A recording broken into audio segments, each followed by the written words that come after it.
गाँव ना सुजनपुर अनुवाद पुस्तक उन्मोचित विशिष्ट कथाकार तथा स्तंभाकार विपिन बिहारी मिश्र पुस्तकर इंग्राजी अनुदित ए विलेज नेम्ड सुजनपुर उन्मोचित हो जाइछि।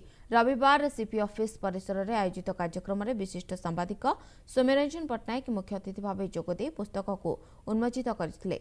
एही पुस्तक में मुख्यतः गाँवर जीवनयापन शैली को अनेक गप माध्यम लिखा जाइथिबा बेले एहाको ओडियारू इंग्राजी को ट्रांसलेट करिसेंती प्रोफेसर बसंत कुमार त्रिपाठी। बहीटा मु लिखिली मोर बहुत इच्छा था इंग्रेजी अनुवाद करने।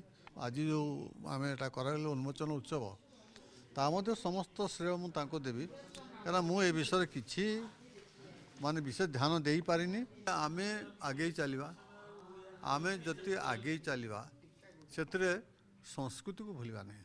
आम संस्कृति तेणु आधुनिकता सहित संस्कृति हाथ मिले जदि हाथ को हाथ धरी चलिए ताले आम भारतर गोटे नूतन रूप तार रहिबो। प्रति जीवन प्रति जिनसटा हूँ चैलेंज जीवन प्रति जिते सरल लेखा भी हो सेटा हूँ गोटे चैलेंज।